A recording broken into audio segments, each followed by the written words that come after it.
Hello guys, आज मैं आप सबको बताने वाला हूँ इंदिरा गांधी द्वारा किए गए कुकर्म। तो चलिए बिना टाइम वेस्ट किए शुरू करते हैं। बात है 7 नवंबर 1966 की, जब कारपत्री महाराज द्वारा लीड की गई गौ रक्षा समिति हजारों काउस और सेंट्स के साथ दिल्ली पहुंच जाती है। उनकी डिमांड बहुत प्राचीन थी। वो चाहते थे कि काउ स्लॉटिंग को बैन कर दिया जाए, लेकिन गवर्नमेंट ने उन पर ओपन फायर करवा दिया। 3 से 7 लाख साधुओं पर दिल्ली पुलिस द्वारा हमले किए गए, हजारों गायों को भी मार दिया गया और कहा जाता है कि 5000 से ज्यादा साधुओं की हत्या कर दी गई। अब आते हैं 1969 में, जब वेटरन्स जिन्हें मोरारजी देसाई लीड कर रहे थे इंदिरा गांधी के इस बर्ताव से नाराज हो गए। उन्होंने गवर्नमेंट के खिलाफ रिवॉल्ट कर दी और कांग्रेस में सिर्फ 220 MP ही रह गए। मेजॉरिटी पाने के लिए इंदिरा गांधी ने एक बहुत घटिया चाल चली। उन्होंने कम्युनिस्ट पार्टी ऑफ इंडिया के साथ अलायंस कर लिया, जिसके बाद कम्युनिस्ट पार्टी ने एजुकेशन इंस्टीट्यूशंस पे फुल कंट्रोल की डिमांड की। JNU भी 1969 में ही इस्टेब्लिश हुआ था। इसका भी पूरा कंट्रोल कम्युनिस्ट पार्टी को दे दिया गया, जिसका रिजल्ट JNU के स्टूडेंट्स को आज भी भुगतना पड़ रहा है। इस गठबंधन के बाद बंगाल में नक्सलवाद को भी बढ़ावा मिला। कम्युनिस्ट पार्टी ने 1972 में दलित पैंथर मूवमेंट स्टार्ट किया, जो कि USA के ब्लैक पैंथर मूवमेंट से इंस्पायर्ड था। यह मूवमेंट बुद्धिस्ट आइडियोलॉजीज पर बेस्ड था।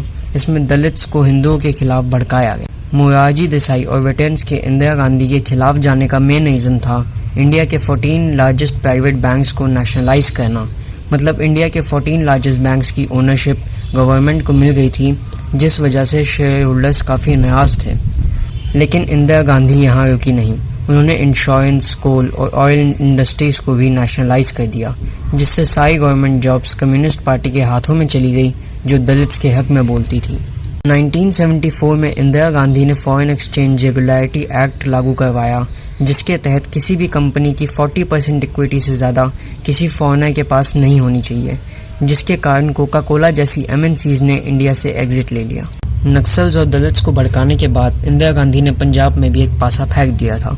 अकाली दल की लोकप्रियता का जवाब देने के लिए उस समय के होम मिनिस्टर ज़ैल सिंह ने भिंडारवाले नाम का एक ग्रुप बनाया, जिसने ग्रीन रेवोल्यूशन के अगेंस्ट फार्मर्स का ब्रेन वॉश किया। 1967 में सुप्रीम कोर्ट ने अलीगढ़ मुस्लिम यूनिवर्सिटी की माइनॉरिटी स्टेटस वाली डिमांड रिजेक्ट कर दी, पर 1981 में इंदिरा गांधी ने AMU को माइनॉरिटी स्टेटस दिलवाया। मतलब अब Aligarh university specially Muslim students के लिए थी। जहां इंदिरा गांधी 1966 में काउ स्लॉटिंग पर एक बैन नहीं लगवा पाई, उस इंदिरा गांधी ने एक यूनिवर्सिटी को स्पेशली मुस्लिम स्टूडेंट्स के लिए कन्वर्ट कर दिया। 1976 में इंदिरा गांधी ने वक्फ बोर्ड से एक्वायर किया गया सारा लैंड उन्हें वापस देने का ऑर्डर दिया। 1973 में इंदिरा गांधी ने एक जज को उसके 3 सीनियर जजेस से सुपरसीड करके चीफ जस्टिस ऑफ इंडिया का दर्जा दिया, जिसे आज भी सुप्रीम कोर्ट का ब्लैकेस्ट डे माना जाता है। इमरजेंसी के बारे में तो आप सब जानते ही हो, तो इसके बारे में मैं ज़्यादा बात नहीं करूँगा। इंदिरा गांधी की एडवाइस पे प्रेसिडेंट फखरुद्दीन अली ने 1975 में इमरजेंसी लागू करी थी। ये इमरजेंसी 1977 तक टिकी। इस दौरान कई पॉलिटिकल लीडर्स को बिना किसी कारण जेल में डाला गया, लोगों के अधिकारों को सस्पेंड कर दिया गया और प्रेस पे भी सेंसरशिप लगा दी गई। मतलब प्रेस इंदिरा गांधी के खिलाफ कुछ भी नहीं बोल सकती थी। इस वीडियो में मैं बस आपको यही बताना चाहता था कि Indira Gandhi had took some very bad decisions, जो कि मुझे लगता है आप समझ गए होंगे। मैं इस वीडियो में किसी भी कम्युनिटी के लिए हेट रिप्रेजेंट नहीं कर रहा हूँ। कमेंट करके अपनी राय दीजिएगा और ऐसे ही कुछ और डिसीजंस के बारे में बताइएगा।